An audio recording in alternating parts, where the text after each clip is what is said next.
Como les decíamos, fíjense, me hacía un apunte y me gustaría hacerlo porque al final por tiempo, pero bueno, Salvador Zabaleta me hacía un apunte, el hepatólogo me hacía un apunte antes de marcharse, me decía que la relación con los enfermos de SIDA y los enfermos de hepatitis C, esa relación que a veces hablamos de unos tratamientos y de otros.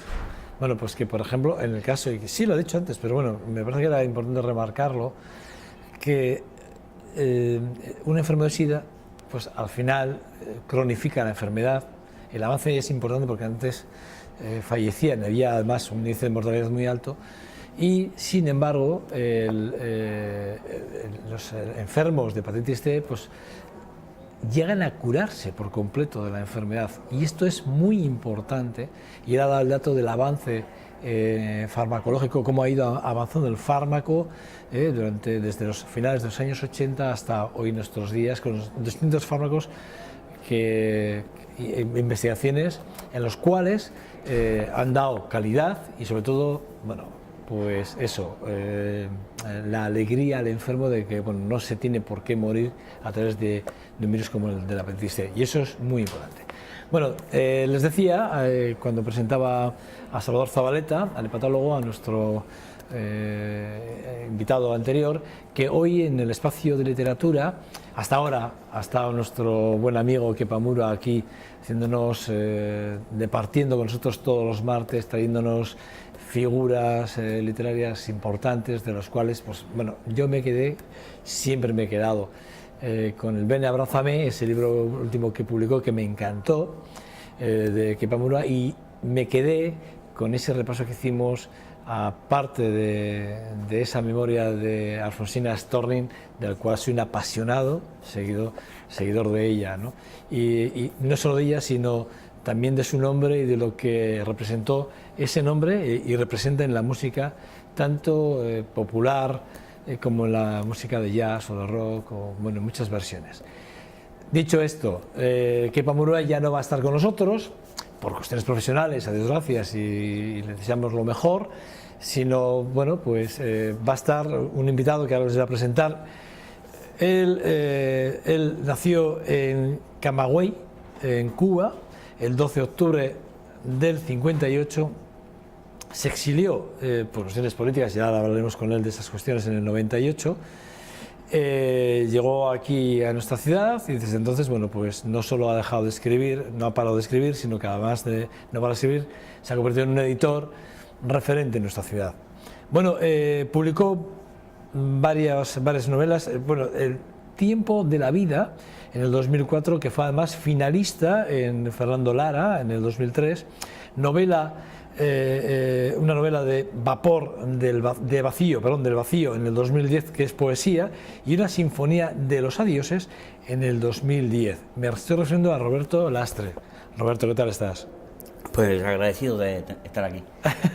No, agradecido estoy yo.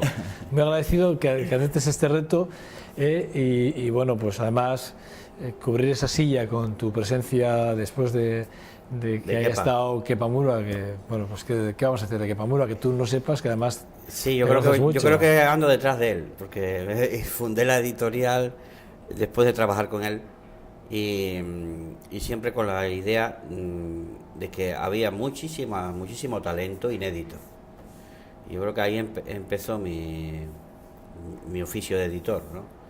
Sí, saber que incluso en la editorial Basaray de Kepa se quedaban muchas obras de calidad, se quedaban fuera incluso, ¿no? Por razones lógicas de las editoriales. Y ahí fue cuando yo, tras la huella de Kepa, fundé Arte Activo Ediciones, hace ahora 14 años. 14 años ya. 14 años. Bueno, 2014, Muerto Vivace. Sí. Que es la última novela que ha publicado Roberto Lastre, y que aquí la tienen, y que yo la tengo pendiente en lectura. Recuerdo que se lo decía a él fuera de cámara, le decía, tengo pendiente en lectura, pero tengo un taco de libros de pendiente de lectura que solo puedo leer cuando tengo tiempo en vacaciones, pues San Prudencio, Semana Santa, vacaciones de verano, sí. Es cuando aprovecho para leer todo lo que tengo pendiente, y este está pendiente. Pero sí que es verdad que yo le he oído hablar muy bien de este libro a Kepa Murua, le he oído hablar muy bien también a otro amigo mío, Pedro Tellería, quien fue además, por cierto, quien me regaló el libro. Bueno, le he oído hablar a mucha gente en Vitoria. He leído alguna crítica al respecto del libro, bueno, muy buena también, no te va a engañar. Y bueno, pues hoy lo que yo quería, lo que yo pretendía con este primer programa es que hablásemos un poco de la figura de Roberto y de su último trabajo. Y bueno, a partir ya del martes próximo, pues ya Roberto nos hará las sugerencias literarias que él crea oportunas. Y bueno, pues hablaremos de literatura en ese espacio con él ya absolutamente todos los martes, ¿eh? Por eso te agradezco mucho en nombre de todos los que hacemos este programa y de los televidentes, evidentemente, y seguidores de este programa 2.5, gracias que hayas aceptado este reto, ¿eh? Pues muy bien, sí. Que no es... Intentaremos hacerlo. Bueno, yo leía que salías de Cuba exiliado, pero me gustaría que quedara clara la figura de Roberto Lastre allí en Cuba y la figura de Roberto Lastre en España. Mira, es verdad que uno cuando se exilia tiene que reconstruir su identidad. Es decir, vamos a ver, yo pienso como Ortega y Gasset, yo soy yo en mis circunstancias, ¿no? Mientras vivía allí, pues me comportaba de una manera, yo estudié Derecho, me captaron enseguida para la Fiscalía, fui fiscal de municipio, fiscal de distrito, fiscal de la Fiscalía del Estado, fui fiscal anticorrupción. En ese cargo viajé al exterior haciendo investigaciones internacionales, en fin. En ese cargo también fui experto en Naciones Unidas y asistí a reuniones internacionales para buscar legislaciones anticorrupción, en fin. Después fui fiscal antidrogas. Entonces fiscal antidrogas sí fue una cosa que me dio mucha satisfacción sobre todo porque cogí mucha información. Yo recibía toda la información del tráfico de drogas en el mundo y tenía pues una información muy rica y muy buena, ¿no? Pero ¿qué pasa? Que yo además de esto, pues evidentemente soy escritor, escribo desde joven, había ganado en Cuba algunos premios literarios, en fin, y bueno, pues también tenía esa doble personalidad, ¿no? Es decir, por un lado el fiscal y por el otro lado el escritor que se iba por ahí. Un apunte, si me lo permites, también has impartido clases de ontología jurídica en las aulas de experiencia de la UPV. Sí. Sí, eso es una materia que me gustaba mucho porque es cómo se genera en la sociedad, se genera comportamiento a partir de la regulación jurídica. ¿Sí? Nosotros nos comportamos en el matrimonio como padres, pero también detrás de eso hay una legislación que nos obliga a hacer, aunque lo hagamos de naturaleza, pero nos obliga a hacer de esa manera, ¿no? Entonces, es muy interesante ese tema. Claro, ahí está un poquito también en ese tema, ontología jurídica, mi doble pasión, ¿no? Es decir, por un lado, pues la parte jurídica, la formación que tengo y la parte literaria, es decir, que me permite filosofar sobre aspectos jurídicos como de aspectos éticos o estéticos. Roberto, yo entiendo que salir de Cuba tiene que ser, a mí se me antoja muy violento cuando uno tiene que dejar su patria y sobre todo tiene que ir a exiliarse porque es perseguido políticamente. ¿Cómo se llega a ese momento? No, se llega a ese momento en el que es como esas leyes que de los cambios cuantitativos se van sumando, ¿no? Y hasta que ya llegan al límite y entonces dices, o ahora o me voy o me destruyo, ¿no? Y claro, al final el exilio también es destruirse, autodestruirse, porque cuesta mucho trabajo volver a integrarse. Yo decidí no ocuparme más del derecho, sino solo dedicarme entonces a escribir y después a editar libros, y es difícil vivir de eso. Muy complejo, es difícil. Muy difícil. Es muy difícil. Porque sobre todo los libros que yo escribo y los que edito también, son libros que tienen, el fondo es que sean literatura, que tengan una calidad literaria. Entonces, evidentemente, pues yo tengo que avisarlo con las colecciones. Colección Menil, esto es literatura, no entretenimiento. Si quieres entretenimiento, búscate otra colección. Diferenciar, es decir, vamos a ver. Entonces, por eso es que tengo como 5 o 6 colecciones en la editorial para ir definiendo, oye, esto es literatura. Ya. ¿Qué pasa? Que es que ha ido desapareciendo la buena literatura sobre la base de la construcción de un mercado. Igual que se ha construido un mercado en la música y se produjo un fenómeno como Spice Girl o el otro, en fin, pues también en la literatura el recientemente fallecido José Manuel Lara tuvo mucha responsabilidad en construir construir un gusto y construir un mercado para sus libros. Y yo venía pensando cosas como, por ejemplo, Carlos Barral, que hacía antes en los años 50 y tantos, Sí. que se gastaba su propio dinero en reunir a los mejores escritores en Formentor, es decir, con sus propios recursos para buscar a los mejores escritores, Michel Butor, John Dos Passos, Borges, ¿no? Reunir a toda esta gente, se hacía eso buscando la calidad, ¿no? Y sin embargo ahora Seix Barral pertenece a Planeta. Sí, claro. Entonces, ahora el formato cambia, Sí, sí. el formato de Seix va a tener que cambiar. Sí, sí, sí. Ahora Tusquets también es de Planeta. Me estaba contando en Madrid hace un tiempo Eduardo Mendicuti, dice que ahora incluso, aunque edite con Tusquets, pero las normas son las de Planeta, los formatos, los periodos, el proceso de tiempo, Sí. todo es al estilo Planeta, ¿no? Entonces, bueno, yo no critico, son fórmulas de éxito y no las voy a criticar, pero lo que decía de esto es que ha quedado mucha literatura buena que no entra en las grandes editoriales, porque las grandes editoriales tienen que apostar, por supuesto, por recuperar la inversión, ganar dinero, pagar a todo el que tiene que pagársele, ¿no? Bueno, Muerto Vivace, ¿por qué? El nombre. Bueno, Es que me llama mucha atención. Es que yo quería trabajar el tema de la inmortalidad. O quizás no el tema de la inmortalidad, sino el tema de que la muerte no existe. Eso te voy a decir, yo te voy a decir, la muerte no es No es. tal. Porque no se sabe qué es. Sí. Y todo lo que no sabemos lo que es no existe. Entonces, bueno, más o menos que yo quería redundar sobre eso. Entonces, he hecho una novela, todo absolutamente ficción, donde se cuenta, se quiere demostrar que la muerte no existe y que el tiempo también es manipulable, como Que el tiempo es relativo. como ¿no? decía Einstein, es relativo, es manipulable, depende del espacio, depende de circunstancias, todo depende de muchas cosas. Y bueno, pues ahí está la novela, que a mí me satisface que haya gustado mucho, porque sobre todo en el ámbito en el que se mueve la novela, ¿no?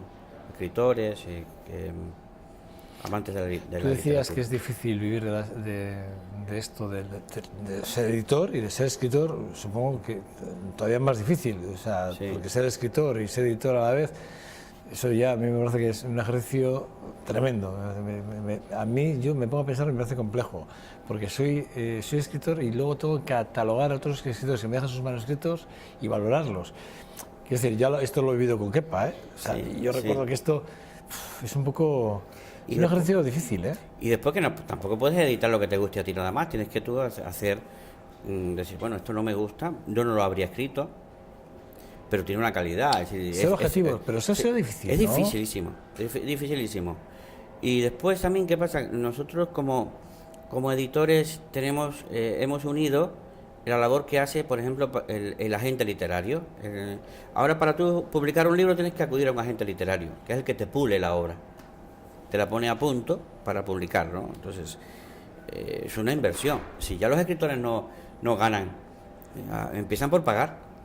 El escritor, yo sí que conozco, salvo uno que conozco, no, tres que conozco que ganan dinero, ganan escribiendo dinero, bueno, 4, me acaba de venir Toti Martínez del LCA, que ya no, a Toti la había olvidado, no, Toti también, 4, yo conozco 4 que viven de escribir. Es decir, hace poco estuve con Leopoldo Abadía, le hice una entrevista que hemos visto en esta casa, sí. Y Leopoldo, es más, Espasa le llama y dice, quiero que escribas, y le da el título sobre esto. Y el tema, claro.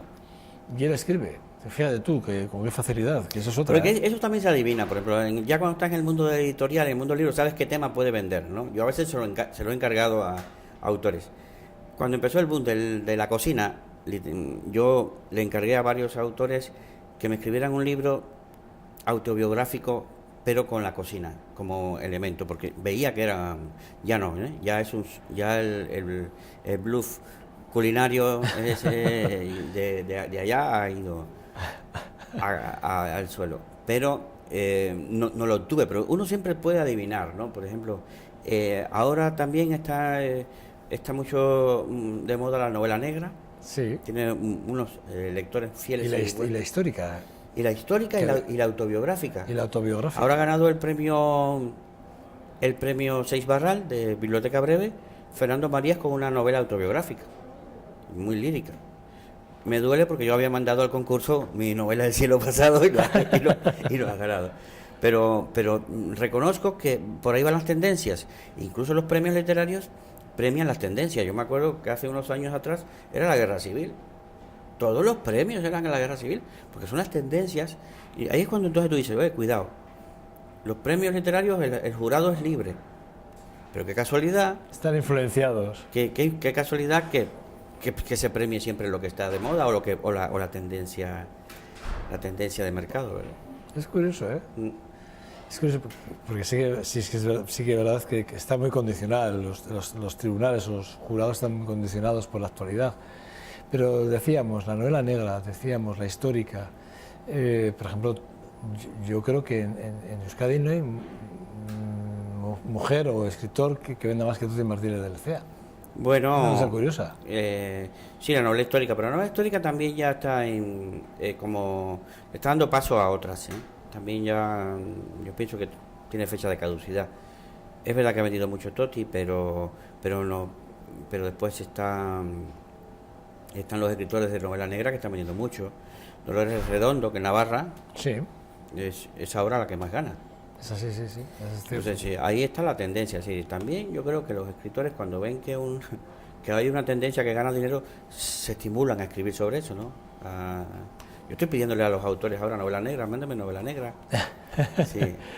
Sé que hay un autor aquí que ha escrito una novela negra, David Mangana, que le publicó le publicó un libro de cuentos preciosos. Filos, ¿no? Filos, precioso, un libro bellísimo. Y se dedicó a esto, a la novela negra, y la tiene pendiente. Y yo, oye, ahora es el momento.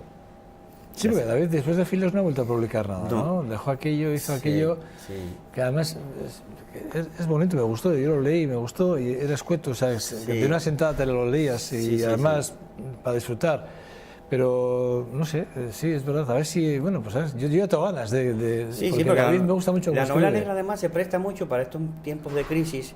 De crisis morales, éticas, económicas, físicas, en fin, porque la novela negra saca mucho de la realidad todo lo negro, ¿no? Entonces, es que ahora lo negro no hay que ir a buscarlo debajo tierra, está flotando. Bueno, Muerto, ¿dónde podemos comprarlo? ¿Dónde lo tenemos? Está en todas las librerías, sí. O sea, en Vitoria, ¿en cualquier sitio podemos encontrar este último trabajo de Roberto Lastre, que va a ser nuestro invitado allá absolutamente todos los martes a partir de este espacio fijo que tenemos en literatura que estrenamos con Kepa y que hoy ya tiene nombre propio, se llama Roberto Lastre, que es escritor, editor, abogado, fiscal, ha sido... Bueno, por cierto, contigo hablaremos de más cosas, porque nos das ese juego, porque para terminar, si me lo permites... Sí.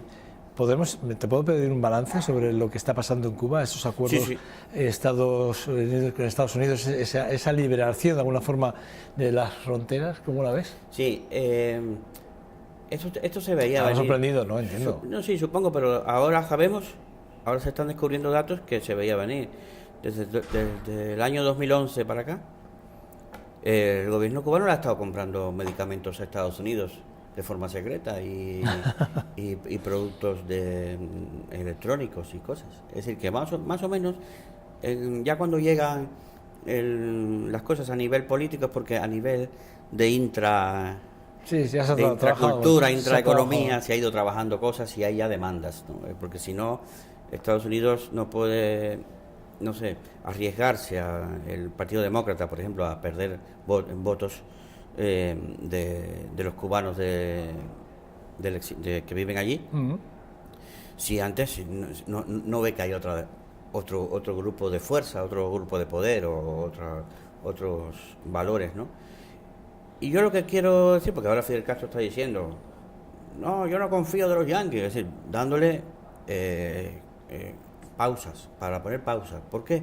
Porque ha visto un gran entusiasmo, la gente con bandera norteamericana en los balcones de casa, y Fidel Castro ha dicho, cuidado, vamos a poner que esto vaya con lentitud, no vaya a hacer que aquí ahora desembarquen los norteamericanos, vengan aquí y le aplaudamos y les besamos, ¿no? Cuidado. Que nos invadan de una forma que no nos pueden invadir que antes, ¿no? Que nos han hecho mucho daño, por lo tanto, cuidado, que no tampoco es así.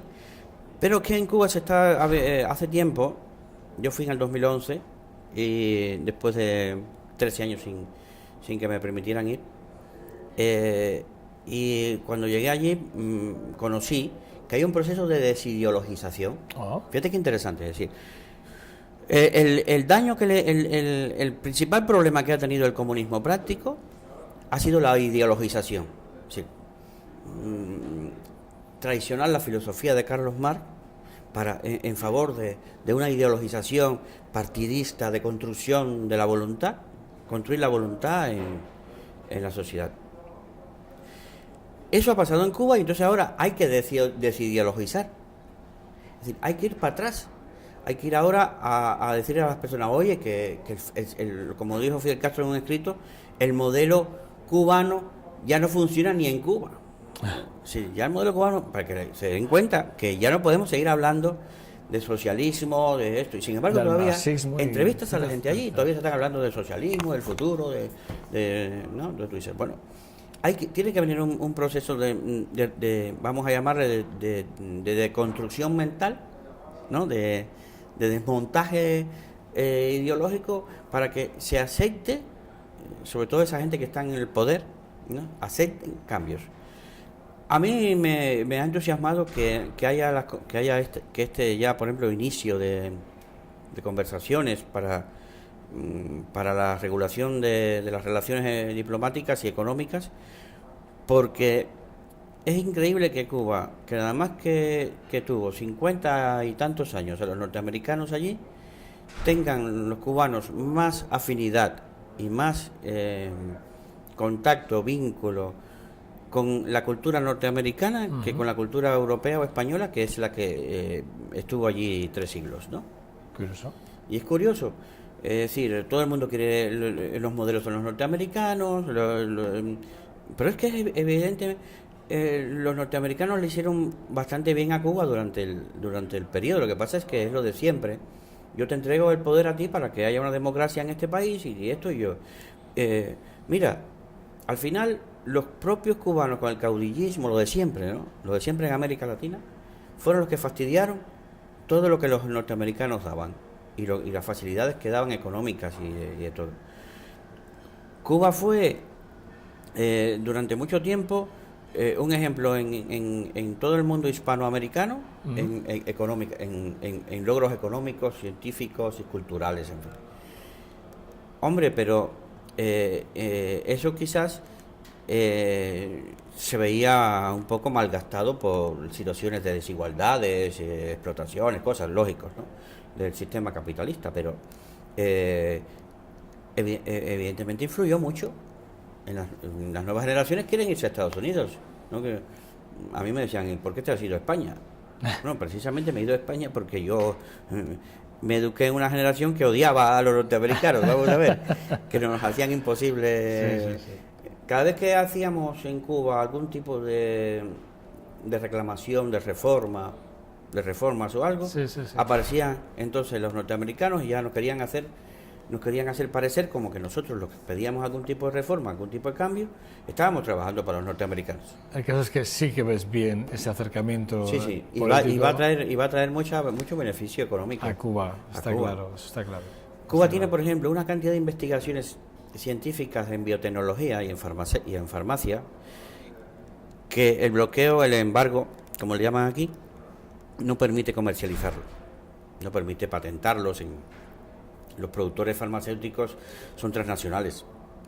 Vale. Entonces si nada más que a Cuba le permiten todas sus invenciones para curar el SIDA, curar la hepatitis C, por ejemplo, pues Cuba tiene hace muchísimos años, pero muchísimos años. Pasan por los colegios a ver que inyectándole a la gente la vacuna contra la hepatitis C. Si se supone que allí eso estaría erradicado. En Cuba, En Cuba. Si es que hay una vacuna que hace 20 años que se está aplicando y cura la hepatitis C así, ras. Y tú dices, bueno, ¿y por qué ahora en España no le compra a Cuba la patente o le compra? No puede por el embargo. Por el embargo. Pero si eso nada más le daría a Cuba un dineral. Además, ahora, por ejemplo... Pero eso sucederá ahora. Sí, pero pronto, ya están llegando demandas de turismo. También. Roberto, no tenemos más tiempo. Hablamos el martes que viene. Ya el martes que viene espero una propuesta tuya para hablamos literaria. Hablamos la semana que viene. Yo pensaba hacer sobre temas, ¿no? Pues, por ejemplo, el amor y un libro, la libertad y un libro. ¿Sí? Y que tú eres el que decides ahí. Pues muy bien. Yo no voy a entrar ahí. Pues si me das libertad. Sí, si me das libertad, perfecto. Completamente. Digamos que es tu espacio, es tu momento. Muy bien. ¿Vale? Pues gracias. Roberto Lastre, gracias. Morto Vivace, el último trabajo de Roberto Lastre, que lo tienen todas las librerías y está publicado el año pasado. Bueno, gracias por acercarte así y gracias por hacerla este rato, ¿vale? Bueno, pues ya estaremos. Gracias, Roberto. Bueno, y a ustedes nada, decirles que mañana les esperamos aquí en este espacio 2.5 a las 6 de VTV y que en nombre de todo el equipo que hacemos posible este trabajo, gracias. Hasta mañana. Por favor.